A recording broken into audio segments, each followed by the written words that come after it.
Všechny vás moc zdravím u dnešního nového videa. Dneska se budeme věnovat terase. Tak a než se k tomu dostaneme, než vám teda ukážu, co jsme dělali na terase, tak jenom si musíme říct pár důležitých informací. Když jsme barák koupili v březnu, tak jsme si všimli po vydatných deštích, že nám v prostředním pokoji teče skrz strop. Pátrali jsme po příčině a ta byla docela jednoduchá a to byla právě terasa. Problém byl ten, že na terase byly původní dlaždice s tím, že teda do okapů se nám prorostly kaktusy, které narušily tu pospolitost těch dlaždic, roztrhaly je, ty spáry, a skrz to nám vlastně tekla voda do baráku. Dokonce jsme tam jednou našli i hezkou louži.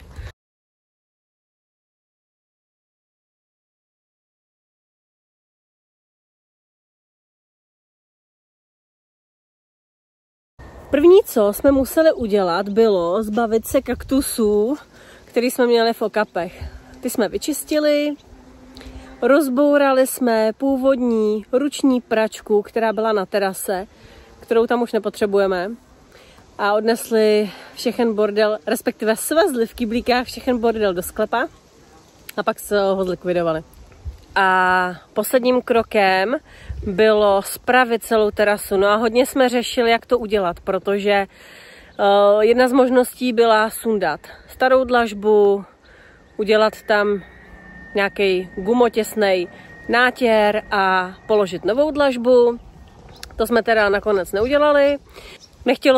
Nechtělo se nám odkrývat tu starou dlažbu, trošku jsme se báli, co pod ní najdeme. Naštěstí se to dalo vyřešit ještě jiným způsobem, a to, že jsme okapy teda natřeli polyuretanovým nátěrem od firmy Hasoft, kdyby to někoho zajímalo, a v šedivý barvě. Je to takový gumotěs, přes který ta voda prostě neproteče dovnitř. A terasu jsme natřeli tekutou dlažbou v odstínu pískový, co se nám hrozně moc líbilo. A uvidíme, jestli to teda bude těsnit, ale co jsme teď zkoušeli po tom natření, tak první 2 deště to naprosto perfektně ustálo. Do prostředního patra se žádná voda už nedostala, takže to bereme jako úspěch. Ta dlažba tekutá vypadá krásně, má takový zrnitý povrch a k té barvě dlažby jsme sladili i markízu. Tady teda jezdí dítě na 4kolce, tak se omlouvám za ruchy. Už nejsme na Sicílii, už jsme v Čechách zpátky, protože mi začala pracovní docházka a už mi skončily prázdniny. Terasa ještě není 100% hotová, čeká nás natření zábradlí, ale to není tak akutní, uznejte, jako vyřešení zatýkání do prostředního patra. A až budeme dělat novou omítku, tak ji uděláme samozřejmě i na zdech, na terase. Na to se moc těšíme. A ještě než se podíváme na dnešní video, tak bych vás jenom ráda poprosila, pokud se vám moje videa líbí, dejte mi prosím palec nahoru, like a odběr. Pořád se na videa koukají lidi, kteří ještě odběr nedali. Tak se budu těšit. A jak vidíte, celý problém vznikl v místě, kde je okap u terasy. Terasa je totiž přímo nad prostředním pokojem. Pojďme se teda podívat, jak terasa vypadala původně. Byla tam tato hezká dlažba, jediný problém byly kaktusy, který vidíte, a různé rostlinky, které se prorostly a roztrhaly pospolitost té dlažby. Tady teď koukáte právě na tu ruční pračku, která v sobě zahrnovala i valchu. No a bylo potřeba teda vyčistit okap, zbavit se všech rostlin a uvolnit si místo tím, že jsme zbourali tu starou pračku. Jak vidíte, šlo to lehce a dokonce i ta dlažba pod tou pračkou byla v perfektním stavu. A tady teď koukáme na fotku místnosti v prostředním patře, která byla na tom naprosto nejhůř, a to z toho důvodu, že nahoře v rohu se potkávala zeď s okapem a tam tudy teklo. intenzivně do baráku. Všechno jsme teda uklidili, dlažbu jsme zametli, vytřeli a připravili k nátěru.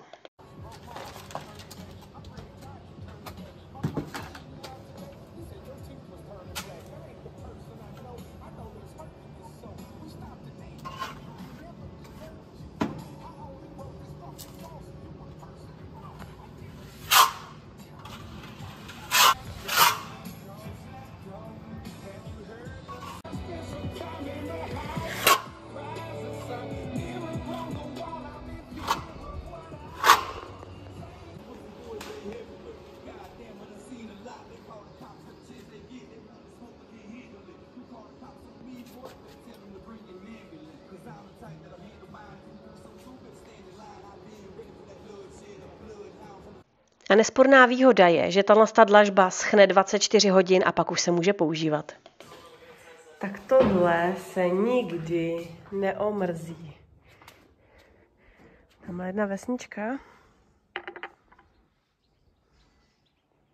A moře. Zase jsme trošku pod mlhou. Pod mráčkama. Ještě takhle zdravá snídanička. To je nádhera.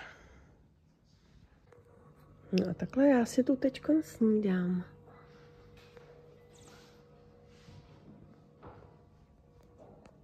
A taky jsme koupili umyvadlo na zeď, na terasu. 100% sicilský styl.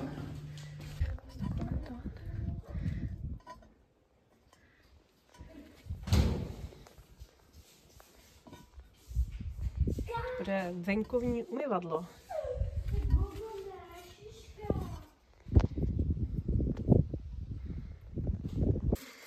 Tak, zepředu vypadá domeček takhle. A ty kamenný zdi miluju. Tak, když se podíváme tady takhle víc z dálky, tak ten domeček, všechny ty domky byly takhle vysoký. Takže tady nastavovali, přistavili ještě jedno patro s tou terasou nahoře. Jinak až do druhého patra je to kamenný.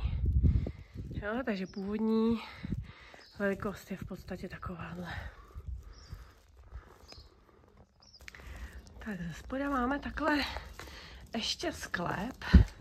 Jeden pokoj, vedle koupelna, druhý pokoj vedle koupelna, tam nahoře terasa. Tak už tamhle suším prádlo.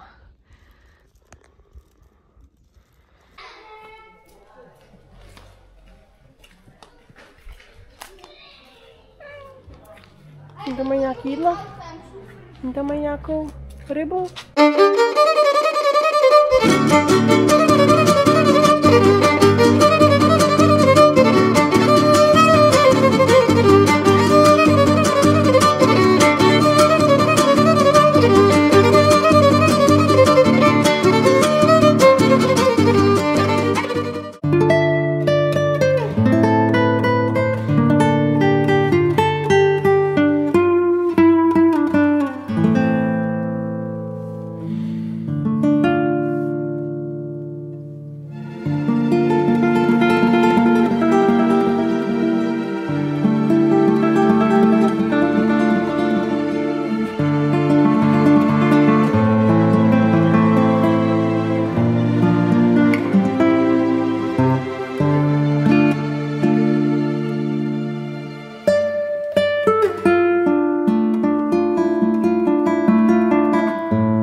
už máme slunečník a bez toho to tady fakt nejde. To je daleko příjemnější relax.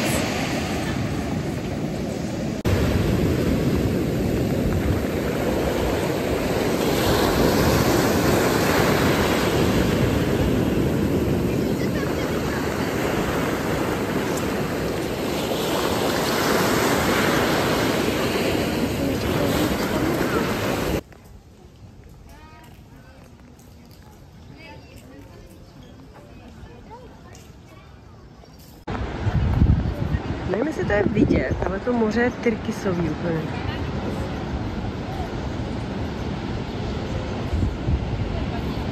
A dneska nám poslali výstrahu před silným větrem a velkýma vlnama, až 5metrovejma. Běžně je totiž to moře naprosto klidný. Teď jako jo, jsou tam nějaký velký vlny, ale že by byly 5metrový. A vítr teda není žádný.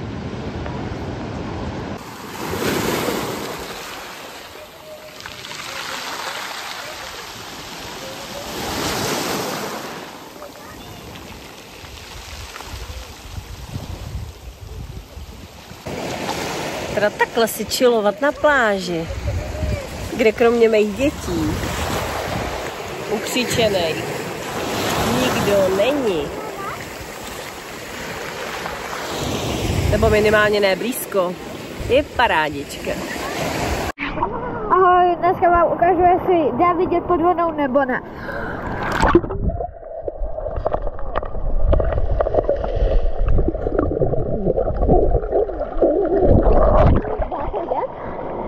Moc ne. Co jak tomu řekneš? Potom se ty. Ale tak.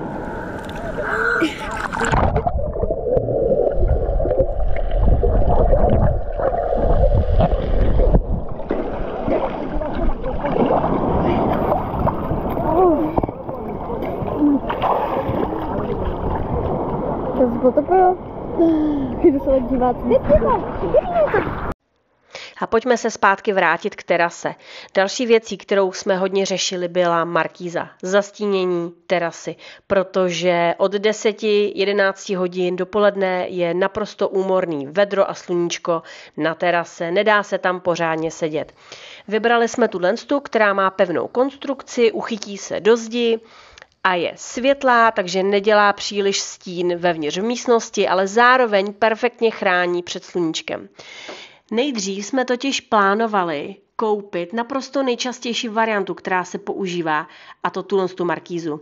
Natáhnete lanko, na oka dáte jednoduše záclonu nebo takovouhle markízu, kterou přehodíte přes zábradlí, kde ji ukotvíte kolíčky. Tohle je nejčastější varianta, kterou používá třeba 70% všech domácností, který mají. Další variantou je ta lensta, která se přichytí na barák a je vysouvací, plachta, která zase má takovou pevnější konstrukci, kterou dáte na zábradlí. Ale jak vidíte, většina lidí přesto stejně používá tu nejjednodušší a taky nejlevnější variantu. Prodává se to v každém hobby marketu. My jsme naši markízu koupili v Leroy Merlin, stála 120 €, což jsou nějaký 3000 korun. Přišlo nám to výhodný. No, tady i vidíte vedle sebe obě varianty. Která vám přijde hezčí, nechám na vás. Ale ta lensta byla naprosto dokonalá. Určitě by se mi líbila, jenomže bohužel vzhledem k tomu, jak tam jsme často, tak není možný ji mít. Bylo ještě potřeba odníst skříně do sklepa a rozebrat je. No ale podívejte se na tenhle stůl. Místní mi říkali, že je z olivového dřeva, že je vzácnej, že bychom ho určitě neměli vyhazovat. Tak ho jenom zrenovujeme. No ale tu skříň potřebujeme zlikvidovat.